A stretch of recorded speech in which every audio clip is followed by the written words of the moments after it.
காலையில் பாப்பாவை ஸ்கூலுக்கு அனுப்புனதுக்கு அப்புறமா நான் செய்கிற ஃபஸ்ட்டு வேலை செடிங்களுக்கு தண்ணி ஊற்றுறது தான். மேலே உள்ள டேப்பில் தண்ணி வரல. அதுக்கப்புறமா கீழே வந்து ஒரு பக்கெட் தண்ணி எடுத்துகிட்டு போய் செடிங்களுக்கெல்லாம் ஊற்றியாச்சு.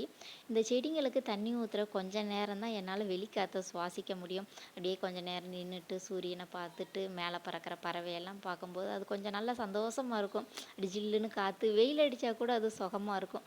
கொஞ்சம் நேரம் அப்படியே நின்றுட்டு வேடிக்கை பார்த்துட்டு கீழே வந்தாச்சு. அப்புறமா அம்மா இட்லி ஊற்றி வச்சுருந்தாங்க. அது வேகலை. அது வெந்ததுக்கு அப்புறமா நேற்று வச்ச மீன் குழம்போட அதை சூப்பராக சாப்பிட்டாச்சு.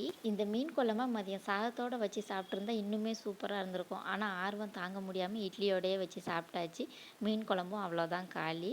அதுக்கப்புறமா பாப்பாவுக்கு மதியம் லஞ்ச் பேக் பண்ணி கொடுக்கலாம் அப்படின்னு சொல்லிட்டு நார்மல் சாப்பாட்டு அரிசியில் தான் சோயா சங்க்ஸ் கொஞ்சமாக வெஜிடபிள்ஸ்லாம் போட்டு ரைஸ் ரெடி பண்ணியிருந்தேன். அதிக காரம் இல்லாமல் கொஞ்சம் ஹெல்த்தியாக செஞ்சு கொடுக்கக்கூடிய இந்த ரைஸ் என்னோட குழந்தைக்கு ரொம்ப பிடிக்கும். ஒரு ஜாரில் ஒரு பல் பூண்டு, 5 6 சின்ன வெங்காயம், ஒரு மீடியம் சைஸ் தக்காளி, கொஞ்சமாக புதினா, மல்லி இலை சேர்த்து அரைச்சி வச்சுக்கணும். குக்கரில் கொஞ்சமாக எண்ணெய், நெய் சேர்த்துட்டு கொஞ்சம் ஸ்பைசஸ் சேர்த்து பொரிஞ்சதுக்கப்புறமா அரைச்சி வச்சுருக்கிற பேஸ்ட்டை குக்கரில் சேர்த்து நல்லா மிக்ஸ் பண்ணி விட்டுட்டு நான் கொஞ்சமாக பிரியாணி மசாலா, மஞ்சள் தூள், அதுக்கப்புறம் காரத்துக்காக பெப்பர் பவுடர் மட்டும் சேர்த்து நல்லா மிக்ஸ் பண்ணி விட்டுருக்கேன். அதுக்கப்புறமா தண்ணியில் ஊற வச்சு பிழிஞ்சு வச்சுருக்கிற சோயா சங்க்ஸ், கொஞ்சமாக முட்டைக்கோஸ், கேரட் இதையும் சேர்த்து நல்லா மிக்ஸ் பண்ணிவிட்டு நார்மல் சாப்பாட்டு அரிசியை நல்லா வாஷ் பண்ணி ஒரு அரை மணி நேரம் ஊற வச்சுருந்தேன். அதையும் சேர்த்துட்டு 1க்கு 2 ரேஷியோவில் தண்ணி சேர்த்துட்டு உப்பு சேர்த்து குக்கரை மூடி ஒரு 4 விசில் விட்டு எடுத்துட்டோம் அப்படின்னா பிரியாணி சூப்பராக ரெடி ஆயிரும்.